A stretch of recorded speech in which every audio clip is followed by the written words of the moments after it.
Good. Okay. Good morning and welcome to the Elgin County Growth Planning Steering Committee. It's February 1st, 2024, 9 a.m. and I will call this meeting to order. First up is the approval of the agenda. Are there any additions that anyone wishes to include today, or is everyone satisfied? If so, we have a resolution that reads resolved that the agenda for February the 1st, 2024 meeting of the Growth Planning Steering Committee be approved as presented. I'm hoping the two members present might move and second that. Moved by Deputy Warden Jones, seconded by, I'm hoping, Councillor Giguère. All in favor? That's carried. I'm going to pause here for a minute, just from a procedural point of view. Back during our earlier first meeting in January, when we established this committee by council, specifically Blaine and Nick, you were named to this committee. Now I realize that you're on the staff side, but does this include you as part of the voting block? Thank you, Mr. Chair Warden. And no, it doesn't. We were assigned as staff members to the committee, was how council phrased that. Thank you for that. Just wanted to clarify. Moving on, then we have the minutes. The last meeting was held on January the 18th, 2024. Everyone's had opportunity to peruse them. I think they captured the discussion at a very high level, of course. And that's where the discussion was. If there are no errors or omissions, I would look for a mover and seconder for the following. Be it resolved that the minutes of the meeting held on January the 18th, 2024 be adopted. Councillor Giguère and Deputy Warden Jones, all in favor? We're going to carry them. I threw my hand up. Remind committee members of disclosures of pecuniary interest and the general nature thereof. We have no delegations this morning, which brings us to section 6, reports and briefings. The Chief Administrative Officer Clerk regarding the Growth Planning Steering Committee terms of reference. Blaine. Thank you, Mr. Warden. Through you two members of committee, you referenced some of the high-level discussion that the committee had in its previous meeting. And in addition to that, some of the discussion that council has had over the past little while. We've tried to capture that discussion as best we could in the terms of reference that are before the committee, and considering some of the challenges and opportunities that the region is facing with respect to the growth that is occurring and that will be occurring over the next number of years. We've tried to factor that in as well. So with considering those things, we've presenting the draft terms of reference to committee. So the first one being examine the issues, challenges, and opportunities resulting from the province's strategic investment in the region. And that's really to try to take a more holistic view of everything that comes or that's associated with growth and with the investments that the province and the federal government have made in the area. Obviously, in line with the mandate, developing a strategy for managing growth throughout the county, which includes managing the challenges and leveraging the benefits associated with that growth. Certainly, we want to identify the key infrastructure needs in the region to facilitate growth. And what we'll be speaking with the committee about is when, in our view, when we speak about infrastructure at a regional level, we're not just speaking about roads or pipes. We're speaking about really the fabric or the foundation that the whole region requires to be a flourishing area and to prosper. So it really extends a lot broader than just roads or pipes.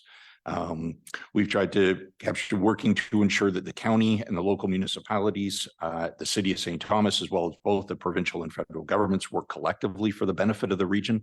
And again, this is really just keeping in line with some of the discussion that we've had, that to really take advantage of the opportunities that we have and to address the challenges that come along with growth. It really would be beneficial if we work collectively together at the table at the same time. So again, we've tried to capture that, promoting a holistic view to the planning and coordination of growth. Again, just really trying to stress that more collective, that broader view. Demonstrating county council's commitment to responsible and sustainable growth. There was a number of comments that we tried to capture with respect to obviously both financial factors. We want to make sure that, that the growth does not burden the residents or the businesses of the area. So we obviously are looking to consider financial factors, but also environmental factors, because I think associated with growth, sometimes people naturally think that some of the steps you'll take are detrimental to the environment. We're trying to capture that. No, we want to actually consider those as we move forward. And then working to ensure that the investment in growth is proportional to the benefit derived from growth, and conversely, that those benefit from growth proportionately invest. And that was a comment that we thought was a key comment made at, I think, at our initial meeting of the committee, that there will be a number of investments required from various parties, whether they be municipal or provincial or from the county, as well as private investment. And we think that it's important that if you're going to derive benefit from this, then the investment should be proportionate to that. So with that, Mr. Warden, I'll turn things back over to you, but that's the draft terms of reference that we put together. Okay, let's open it up for discussion. Anything capture your mind that you want to discuss further? Anything that you think we need to include? I think the list is pretty good.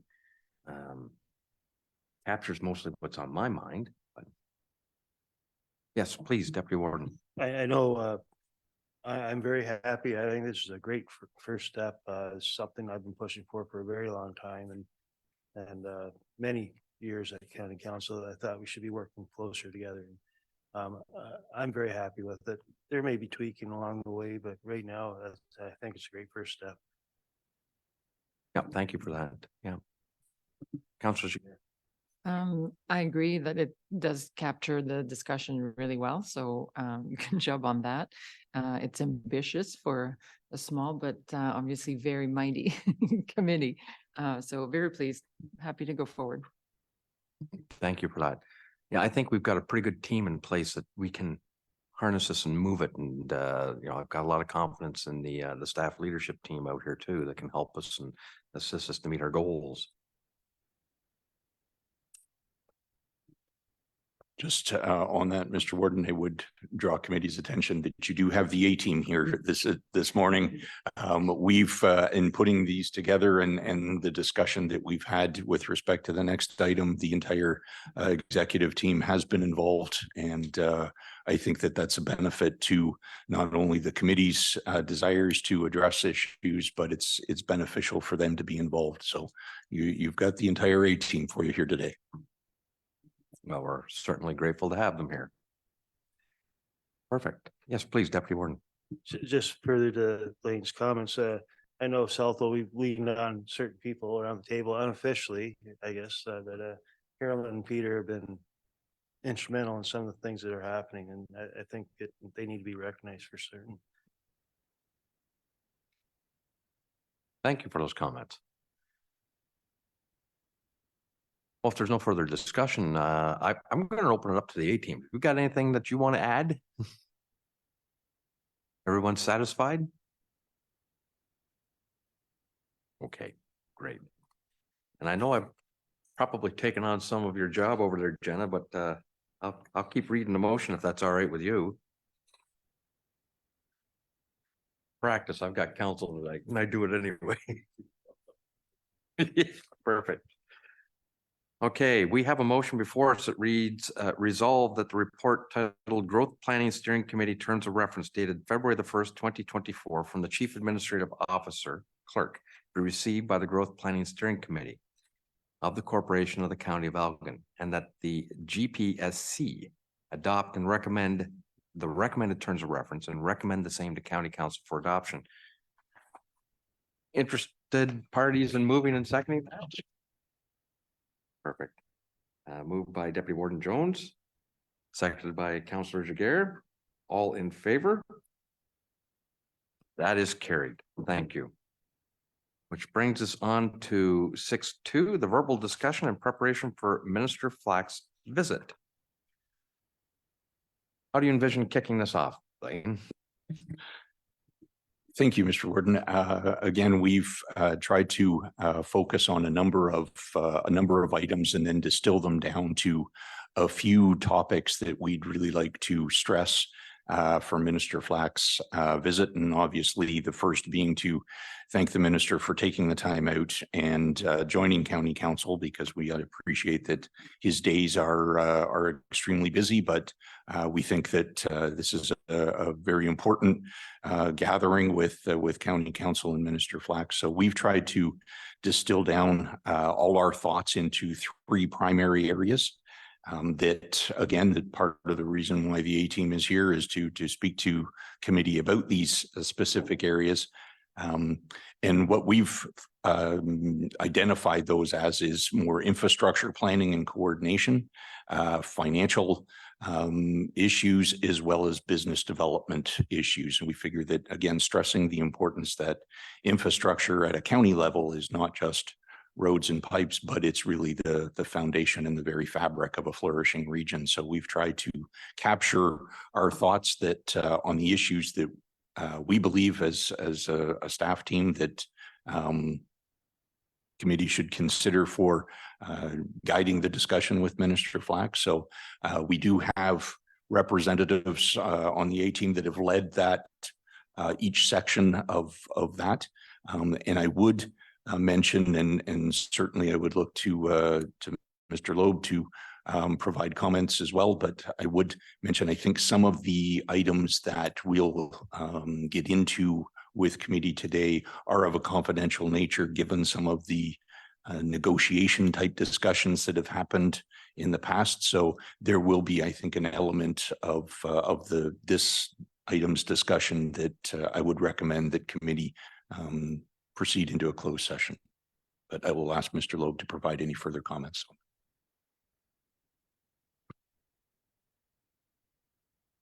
Thank you. Yeah, so the type of discussion we're going to have, I think at a high level can sort of start in public, but there will be a point where sort of the specifics of what we're looking for in terms of talking about with the committee go to both negotiations where we don't want to have that discussion publicly because it will likely prejudice our position to have it publicly at this point. And then secondly, it is possible we'll touch upon confidential information supplied by the province. So the 2 applicable provisions will be 239 to H and K, although I'll prepare a resolution for that when it gets to that point. I think it's okay to commence discussing sort of broad outlines in public, but not the precise details of what we're intending on presenting, because we need the committee to hear those and give us instructions on that before we move on. So procedurally, my thought is at some point I'll probably just put my hand up and say, I think this is a good point, we should go into close, sort of thing, and then suggest the motion at that point. Okay, thank you for that. Yeah, I think I agree with you from a transparency point of view. I'd like to keep this as open as possible, but I also recognize, yes, there are certain elements of finer detail that we probably should not disclose at this point. It's going to be interesting, so watch the conversation closely so that we don't stray and get ourselves in trouble. Yes, please, Councillor Shier. Thank you, Mr. Chair. Could I ask Blaine to repeat those 3 sections? And well, we'll start with that and then I'll do my follow-up. That just so I can capture that. It was infrastructure. Through you, Mr. Warden, to Councillor Shigeri. The areas that we've focused our efforts on are infrastructure planning and coordination, financial issues, and economic or business development challenges and opportunities.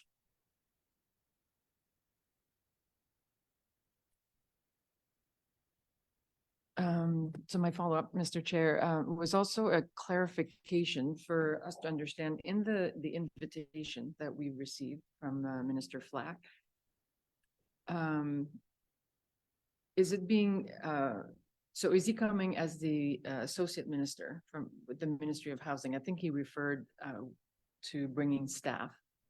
So just want to be clear because I could see there's different topics to address as our local MPP. where there are some broader issues that still touch on, financial aspects and whether it's health but it's all related to growth. And then there's specific topics, obviously, in terms of the Ministry of Housing. So how do you see this meeting? Is it a combination? Or do we strictly, do we frame it around this is the associate minister coming to us with his ministry staff? It's a very interesting question. When we kicked off these discussions last fall, it was it was a discussion bringing our member of provincial parliament forward so that we could have that discussion on of identifying what our needs, the immediate needs, the longer term needs in order to facilitate the growth around the Volkswagen announcement.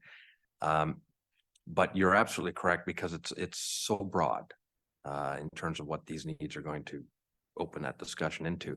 He indicated to me at the time that he would be bringing his chief of staff and his chief policy advisor so that they could get a better understanding of what we're looking for, and to borrow from his own words, get them advocating on our behalf.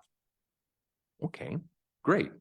That's always good to hear, but I think we need to provide an educational component here. We're trying to educate him what we need.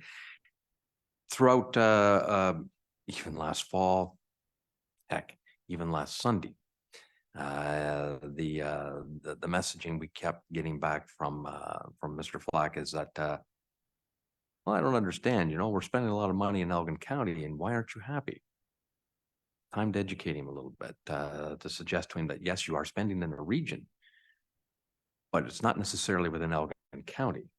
And if we're going to assist the government in their overall goal of increasing population, bringing workers into the area, then we need assistance and to help get there with you. And there are other components that feed into this, and the recent growth plan that came from Hempson suggested, well, okay, maybe we're not going to have the thousands and thousands from the VW plan, but it's planning for that tertiary industry that's coming and following up with it.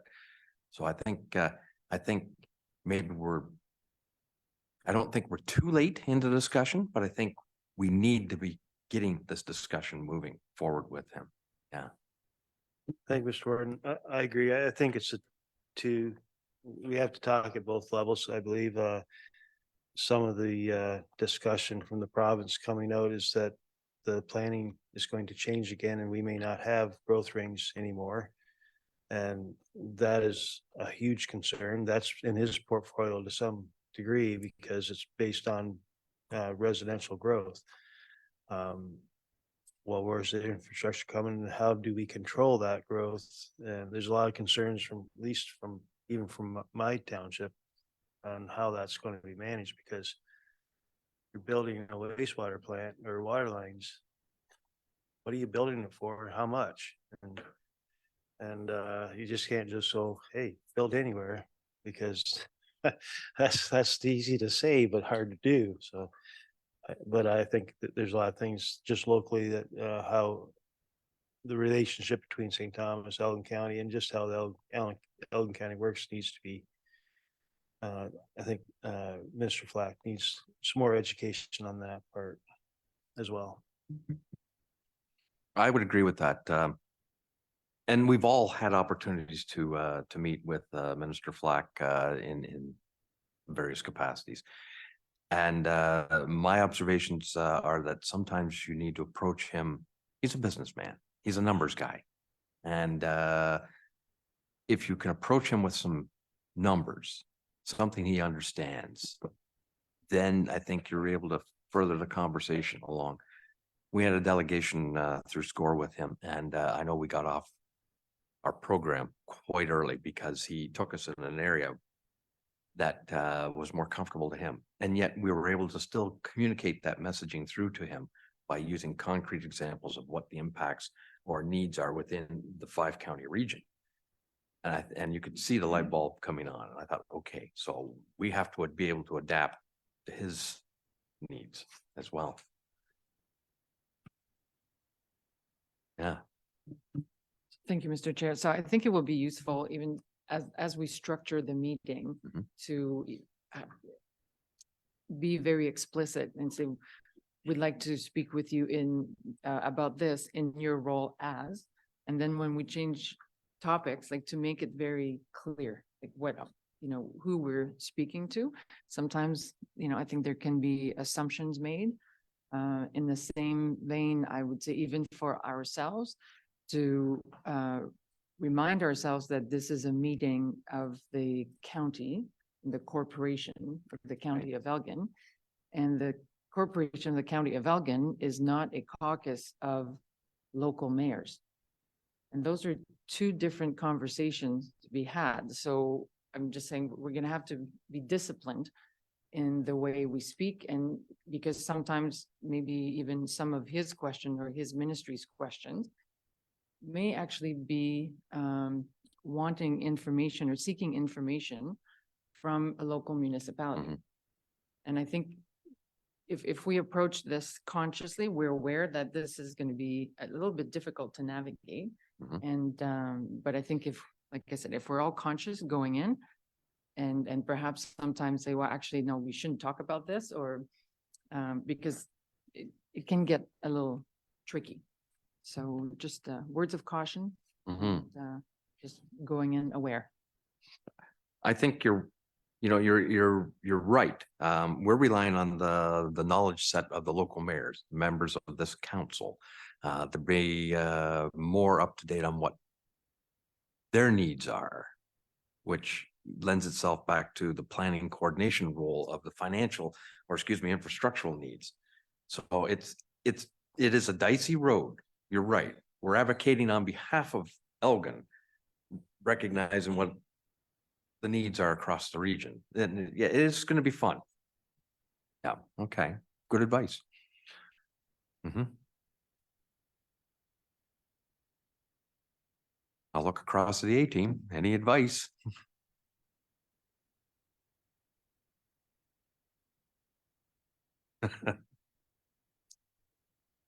This is a non-prejudicial discussion. Please, Blaine. Thank you, Mr. Warden.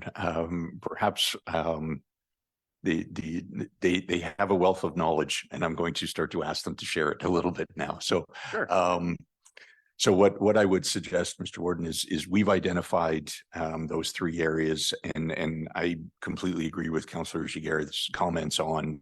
I think it's important that, and again, I think it's in keeping with the terms of reference the committee just passed, that we want to make sure that we're taking that more holistic view. And there is the risk of teetering on a county perspective versus a local municipality specific needs. And I think, you mentioned, the counties advocating on behalf of their member municipalities.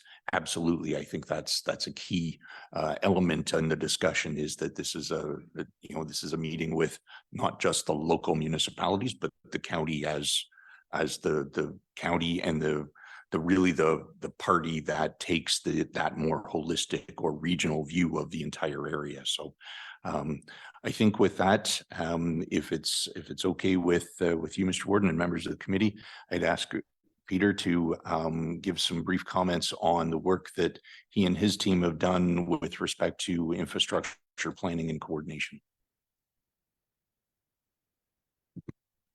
Thank you, Mr. Chair. Through you to the rest of the committee. There isn't a lot of data right now for us to grapple with, to really fully digest. We do know there's going to be impacts. That's absolutely clear. And that's evidenced by two documents that we're able to look at right now and what's available to us. And one is a traffic impact study that was created before the project was publicly known. We didn't know who the partner was. The project had a code name, and the traffic impact study at that time revealed many impacts along the major arterial spines that connect that development site to the 401, and those happen to be predominantly on county roads. I think we all know those roads are Wonderland, Wellington, Ivory, Belmont Road, Imperial Road. I would even suggest it goes as far as Putnam Road. That traffic impact study, although it stopped short of suggesting we would reach a capacity limitation at the horizon year, and that was projected at 2041 at the time. It looked 20 years into the future. The study was created in 2021. It did identify that we were reaching capacity on these roadways.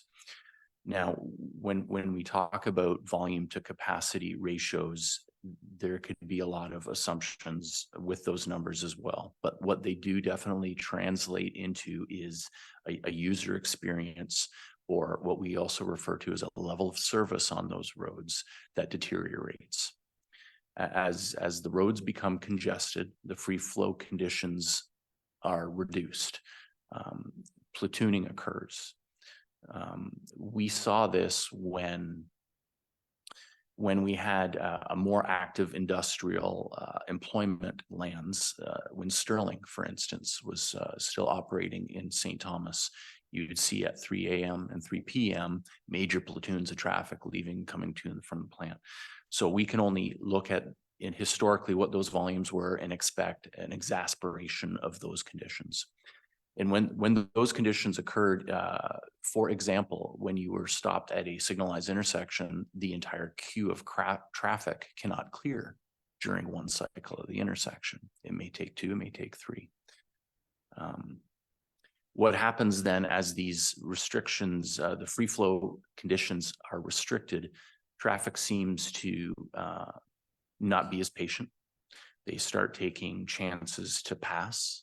If there is an incident of a collision or weather conditions, that further exasperates, everybody's experience on that roadway. They will tend to use other roads, local roads that maybe they'll find they've every employee goes, I got the way to work, and I know that the quickest way for me. So there's spillover onto local roads. That's something absolutely that's going to occur. So when we looked at this traffic impact study, we foresee Highbury Avenue being the largest impact. People always tend to travel what they perceive as the most direct route. And the other document that we also reviewed was the revised Hempson population report that was presented to council late last year. And that report confirmed what we had assumed, and that is that the majority of this workforce will live abroad. 20% scientists, 20% engineers, 60% of a workforce that is going to be remunerated at a good level. These are well-paying jobs. They're going to, the assumption is they're going to live in larger urban centers. Some will absolutely live in St. Thomas and Elgin County, but a large proportion of those will live in London, Woodstock, Ingersoll. I live in the city of St. Thomas. Many people in my subdivision work at the Toyota Woodstock plant. So you can see that people are willing to commute longer distances for good paying jobs. And once again, they'll be utilizing county roads to get to the city of St. Thomas. So we do see a degradation not only to the level of service on many of these arterial spines that connect Elgin County and specifically these development lands to the 401. And not only is the operating experience going to be reduced, and it will trigger some sort of discussions for expansion at some point in the future. But the deterioration of these roads is something we're not talking about as well. Over the past 6 or 7 years, council has invested significantly on improving these arterial roads, most recently with Imperial Road. We've done Wellington Road. We've reconstructed Wonderland Road after we accepted it from the township as an upload. And Highbury Ave has also been recently cold in place recycled and paved within the last 7 years or so. So these are in excellent condition, these roadways, and they're currently at free flow conditions. They're currently operating at level service of A. So what you see today will not be the same in 10 years in the future. We don't know exactly what those impacts are. There is some so the city of St. Thomas is issuing environmental assessments as they proceed through all their growth strategies, and they're quickly concluding those, and did issue a revised transportation impact study for this small section of Highbury Ave within the city limits. They're 4-laning that roadway, and there's 3 roundabouts going to be constructed. One is at County Road 52, and 2 will be south of that. One where the Highway 3 bypass is being constructed, and one somewhere in between that'll be at Edgware Line, directly accessing these development lands. That section of roadway, I forget exactly how long it is. It's only a couple kilometers long, and it includes 3 roundabouts. They have estimated at $35 million for that section of improvement. So when we look at Highbury Avenue, the county's portion of Highbury Avenue is twice that length. We have a bridge, Patterson's Bridge, and we have a large structural plate culvert just south of there, and we call it Salt Creek Culvert. Obviously, those would have to be twinned or expanded. The other consideration we all need to understand is that the length of Highbury Avenue between the city of St. Thomas and Highway 401, only 40% of that resides within Elgin County. 60% of it resides within the city of London.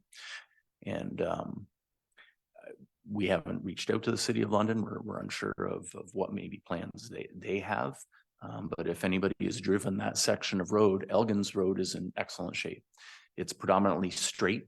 We have some rolling terrain, and we have a large S-curve at the north limits of the county. But once you get into the city of London, the road has lots of horizontal and vertical changes.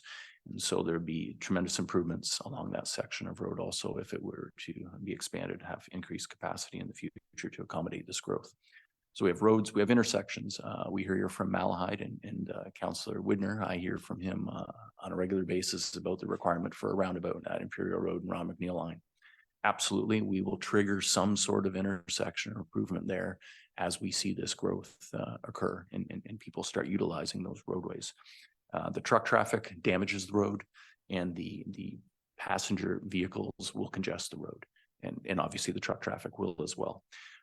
There's no mechanism in place. The province is spending hundreds of millions of dollars to twin Highway 3 and build interchanges. There's no mandate that this is the only route truck traffic and employees must take to get to these employment lands. Additional consideration is this traffic impact study only contemplated the Power Co portion of the development, not what other portions of this development that have been recently purchased or all these supporting plants. So we just expect that our experience in the level of service on these roads to further deteriorate. However, we don't have fulsome data. And at some point, because we are inadvertent partners, and we are partners with this entire development in the foreseeable future. And I think that's a salient point that we have an opportunity to maybe make to Minister Flack, is that they can't get beamed to these development lands. They have to traverse over roads in Elgin County to get there. And so we've created a map showing what this looks like to identify the regional boundaries where the city of St. Thomas limits are, and then the sections of road that reside within Elgin County and abroad that also will be impacted to maybe impress upon the minister that visually, this is what's going to occur, and we need to start planning for this for the future. Okay, Peter, just to clarify and confirm, the intention is to provide that kind of visual for the minister. I think that's a very salient point. I think that is something that really needs to be understood, that these are the thoroughfares, if you will, or these are the transportation corridors that are probably going to end up being mostly used in addition to the plan number 3, number 4 route. So again, I think that's extremely salient, that they need to have this firm grasp. And then I know it's difficult because I don't know how. You're the engineer. You probably have an idea of how you calculate deterioration of road based on traffic volumes and whatever else. And intuitively, we're thinking, excuse me, the increased use of these corridors is going to accelerate the deterioration factor. That's the part that we need to have communicated, and so we can, they understand that it may not be tomorrow, but within 5-10 years, we're going to be needing to do some reconstruction on this. And we currently don't have the resourcing within our current tax base to facilitate that. I think that's a key messaging that has to be gotten across to him. If I may, Mr. Chairman, absolutely. The existing 10-year capital plan that council has received as part of the budget package does not accommodate any of this growth or any of the projected impacts and what we would need to do. The reason I made the points about the investments council had recently made is we do have a baseline. And there could be a misconception that there is no issues because these roads are in such good condition today. But we do have a baseline going forward, and we have bought ourselves some time. We do see impacts day one once this plant opens, and I think that may be the most appropriate time to really dive into where there are tangible impacts. Right now, a lot of people are making assumptions. And we simply need more data to be better positioned to advise council on how to proceed. Okay, well, thank you for that. I would agree. We don't know, we don't have that, but still plant the seed today for moving forward and tomorrow, I guess. It's a very broad metaphor, but please, Councillor Shier. Thank you, Mr. Chair. Yeah, and I also want to capture the safety and quality of life aspect of the residents. So in Malahide, the problem already exists where county roads go through hamlets. So and they're supposed to reduce speed, but then there's noise associated with that.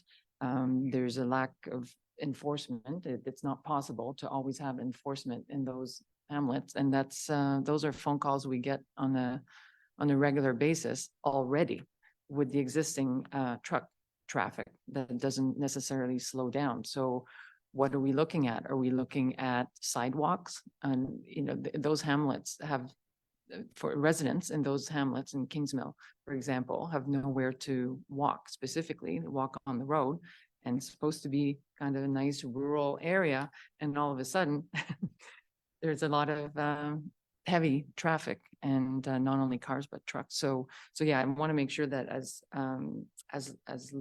well as the impact on the road itself and the infrastructure, there's the entire impact on the community, safety, and quality of life. And there's a cost associated that if we want to address those, then there's a cost if we want to provide trails or sidewalks and all of that.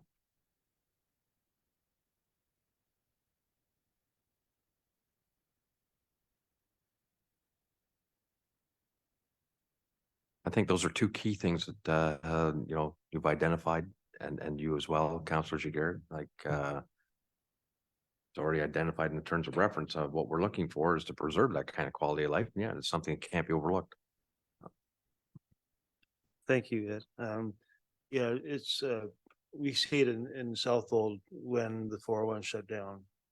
The number 3 becomes the EDR, and when people all these transports roll through Shed and can't stop them, and they are definitely in a hurry because they're late now because they've had to make a detour, and they will cut across any township road they possibly can. They'll drive over barriers, they'll push them out of the way just to get where they want in a shorter route. And that's something that it's very similar once this traffic volume starts to go up, the same thing will happen. Rush hour, it's very little difference.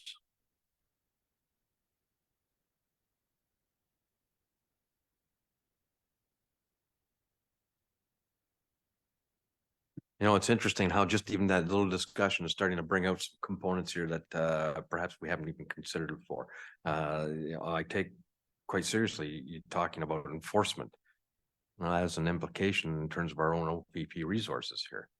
So that's something else that you need to be cognizant of. It goes back to the question that was put to the third facilitation meeting. We still haven't got any response from the ministry, by the way, in terms of impacts of what this development means for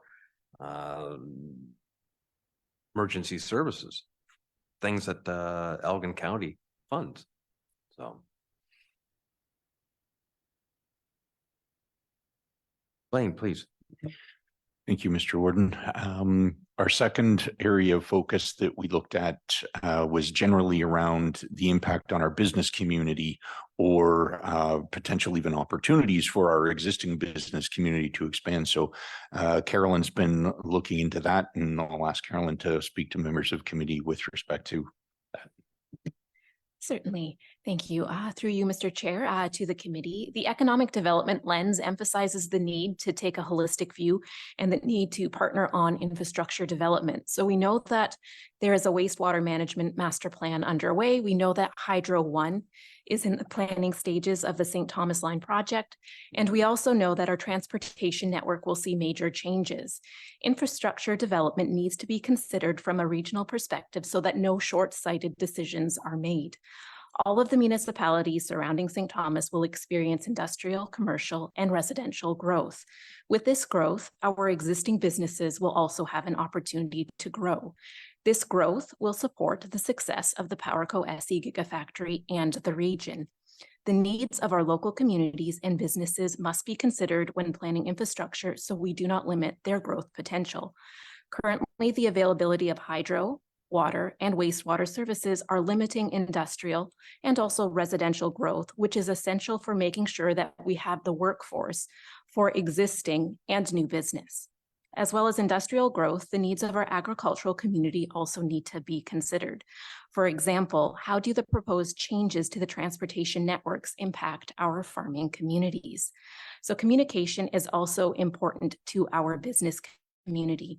There will be procurement opportunities available as PowerCo establishes their new site. So as our provincial and federal partners work with PowerCo SC, they have an opportunity to connect our local businesses to these opportunities and to provide support in helping local businesses find where they can support the zero emissions vehicle supply chain.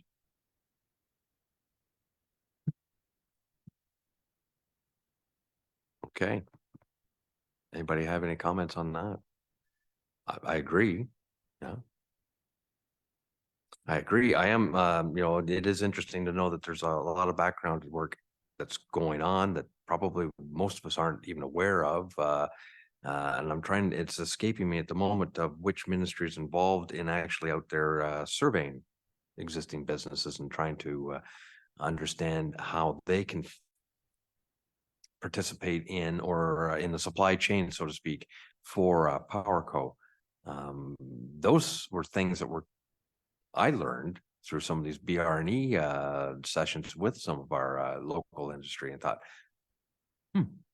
somebody's had enough forethought to get out there and get going. We also know that the Ministry of Labor also has task teams out there looking at how to facilitate the labor needs, whether it's through new growth from immigration or whatever else. But again, things that are happening in the background that hadn't necessarily been communicated back to Elgin County.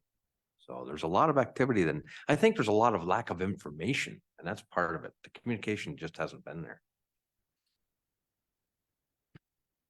Thank you, Mr. Warden, and through you to members of committee. I think that's an underlying message that the committee's hearing as we, did our background work and our homework. You've heard from Peter and Carolyn, and you'll hear from Jennifer with respect to some financial elements. But there are some underlying consistent messages there that there's a tremendous, and when you think about the magnitude of the investment that's being made by both the corporation itself and the provincial and federal governments, it's absolutely massive.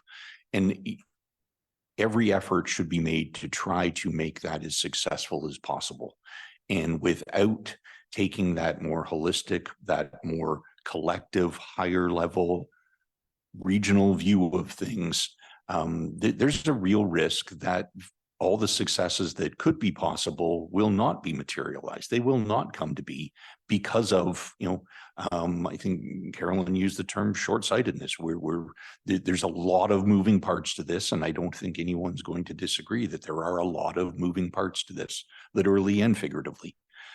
But if we were to be involved in leading that more holistic view of things, then I think that the potential for full success of this investment could be materialized much easier. So, and I think you'll hear those consistent messages from our team today that there is a lack of information. Peter mentioned that, you know, when we're trying to plan traffic, the impact on county roads will be, you know, massive. That will impact what Councillor Giguère mentioned about quality of life and enforcement. These things have to be factored in because there is a significant domino effect, you know, down the line when you get from not only, you know, deterioration of your hard infrastructure, but then the impact on people's day-to-day lives and their safety and well-being of their children and, you know, throughout the community. So there are a number of things that if we backed right up and that information was shared, all the partners that are involved in this were at the table taking a more holistic view and working collectively for the benefit of the whole region. I think you'd find that there's a much greater potential for success. If not, you'll look at the other end of the spectrum and you'll have a much greater degree of not realizing those success and even some potential failures that will have to be addressed at a later date. And that's the last thing that I would suggest any of us want. Well, I would agree with you there. I would rather have it pre-planned and so all pulling in the same direction than coming back in with fixes along the way. That gets a little more. Yes. Thank you, Mr. Chair. And I'm wondering, because we are hearing a lot about this lack of coordination and you hear, oh, there was a task force meeting on, you know, business impact over here by this ministry. And there are many ministries involved. And I don't think it's intentional. So nobody's excluding anyone. And so I'm trying to see it from their perspectives and to see, so what does coordination look like? So is there something we can offer as a solution or as a suggestion, just to, as opposed to just saying there's a lack of coordination, like emergency services? So we hear things are happening. So it sounds like there's some sort of focal point like that is needed. But I wonder if there's an opportunity for us to come up with a suggestion as to when these ministries like what does that look like when they're having different meetings, they're organizing different committees, publishing different reports? Is there a central point that we can offer to say, well, what if there was a, I don't know, contact person, liaison person, maybe it's a website, I don't know, but something for us to think about. Yeah, please. And given Minister Flack's background in feed, maybe it's just as simple as we have a bunch of silos. We need to be funneled into one bin so we can access it and know what's going on.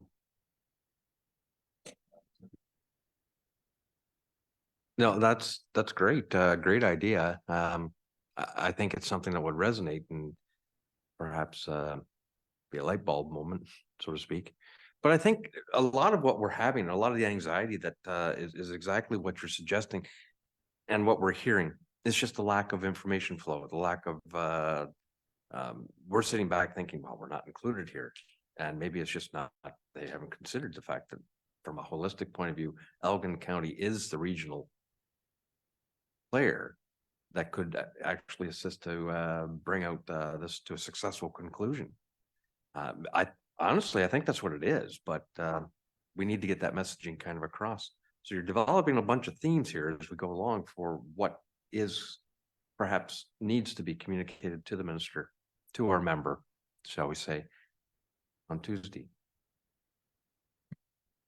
Yes, through you, Mr. Warden, I would completely agree. And I think as we start to formulate what exactly success looks like to committee's comments on that, I think one of the things that we have to factor in is, you know, what does the region want out of this? What does the province want out of this? Because I think a key item obviously is to align our efforts so that those goals can be realized. And that we can demonstrate that by a greater degree of coordination led by the county, the degree of success will be higher, and they will achieve their goals. I think that in my dealings with the province through the years, if we can demonstrate that our efforts can certainly assist in them realizing their goals, I think success will be in those efforts anyways, I think will be obtained. But I completely agree. I think if we can start to paint a picture as far as what does, the coordination element of success look like, then and the benefits of that for the parties involved, then I think you'll start to get people's attention. Okay, thank you for that. Do we have any more comments on that side of it? Shall we move forward? Thank you, Mr. Warden. I think if I can ask Jennifer to speak to the third element, and I see Mr. Loeb reaching for his microphone, so I'm assuming you're going to get the friendly, respectful elbow that this might be of a more closed session, given the information that Ms. Ford will discuss with committee. So, Mr. Loeb. Thank you, and through you, Mr. Chair, to the committee. And just to re-explain, just for the sake of anyone watching and for the committee as well, to be transparent, I think it's at this point that we will go into closed session. The financial stuff inherently relates to ongoing negotiations through the facilitation that the province is leading.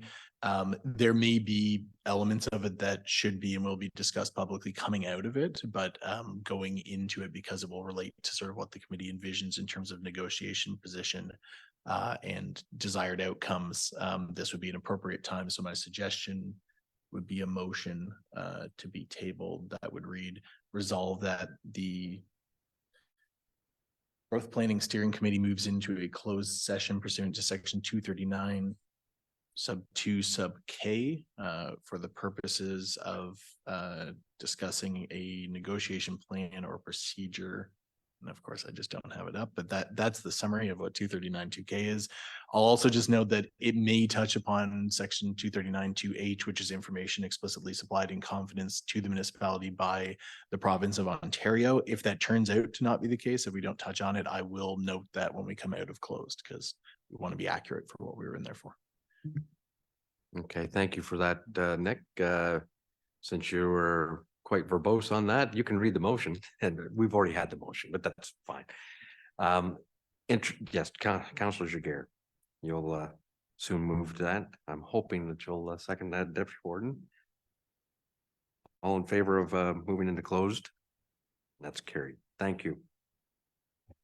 Welcome back, Nick. You have a resolution for us? So there's a resolution tabled that the committee returned to open session with a report that the committee discussed its position and plan related to financial matters associated with negotiations carried on before the provincial facilitation table. Mover and seconder for that? Councillor Jiguer and Deputy Warden Jones, all in favor? That's carried. Thank you. Cow, you kind of covered that one all in one. Yes, it was a two-parter. Thank you, Warden. And process-wise, so we're still in agenda item number 6.2. We've just returned to the open session discussion under it. Okay. So carrying on those discussions then, please, Councillor Jiguer. Thank you, Mr. Chair. So as I mentioned at the beginning, Mr. Flack is coming with wearing two hats, and one as the minister, but also as our local MPP. And I'm wondering if it's an opportunity, this meeting is an opportunity to bring, at least to table, our concerns related to the funding of their public health and health unit, and how the there's appears to be even more of a download on the municipality, and included in that is also just general concerns around recruitment of doctors, and there's a paper that Roma has published, and I wonder if this is an opportunity to add our voice to that and bring his attention. And also, I think AMO is also tabling a paper and advocating for the idea that it's time to redesign the formula for the funding of municipalities and to stop tweaking, but truly just rethink. And I think this could be an opportunity to add our voice to that need. Yeah, thank you for that. I know that during the other day at the budget discussion, we talked about the public health funding arrangement, and I think the committee was going to be coming back to council asking or recommending correspondence going back through the ministry. And I think it would have to go through FLAC as well, arguing that they're not going to catch up to their 75% burden. But I think we have, I don't want to overload our MPP. My sense is maybe we need to bring this back at another time. I'm looking for perhaps advice from you, Deputy Warden, as well. I think we do need to communicate these things. I really do to him, but I'm just wondering if maybe we maintain focus on what we want to do Tuesday on the infrastructure piece, on the advocacy piece regarding the PowerCo plant, and either we venture through communications letter or we set up and meet with him again. I'm pretty sure we can get arrangements to meet with him again. And just as a quick follow-up, but perhaps because both topics have a financial nature and based on, how we're struggling from a revenue perspective. So perhaps they're not discussion items per se, but they can be mentioned as part of what we are facing. Absolutely. Bringing it back in on that way from an illustrative point of view. That one I think is more germane to the as you say, the quality of life components and how do we fund this. I can see that one built into it. Absolutely. But I think we need to follow it up then with some further conversation, getting into the more specifics.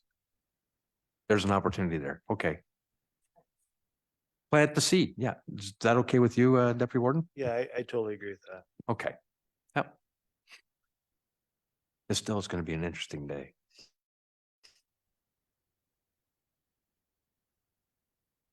You got something there too. Okay. Is there anything else under 6.2? Like as I'm gonna look to our professional staff. We've had a pretty good discussion. I think it's been mapped out pretty good of where and what materials we should be presenting. I'm hoping that rather than just relying on our memories, something will be a script or whatever will be kind of more or less prepared. Highlights, just of where we should stay. Yes, through you, Mr. Warden, to members of committee. Yes, that's what we'll be doing.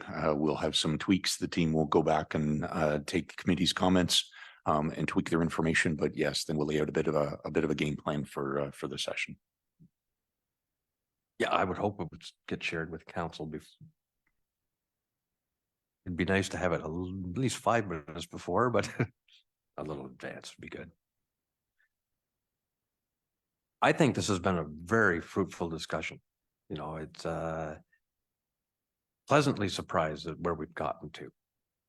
Seriously, I think this is shaping up to be a lot more productive than what was originally envisioned. And I'm looking forward to it. I really am. Anything else under 6A or 6.2 for the preparation for Minister Flack's visit? Staff satisfied that we've covered what needs to be covered? Okay. I don't believe we have any other business or correspondence. I guess that means we're moving on to pretty difficult to set the next date for a meeting. Advice, Nick? Yes, I think as has been the case that it'll be called ad hoc and I think the next time we call one, the terms of reference will likely have been presented to the council at that point, and we'll have formalized rules on how we call those ad hoc. Right now, we do them in conformance with the general procedures. Okay. Okay. Have we covered what we need to cover for today? Okay. Then let's move on with the adjournment. Be resolved that we do now adjourn at 10:52 a.m. to meet again at the call the chair. Okay, moved by Deputy Warden Jones and seconded by Councillor Jiguer. All in favor? That's great. Otherwise, we'd be here all day. Thank you very much for that, and thank you for attending. Really appreciate it. Good to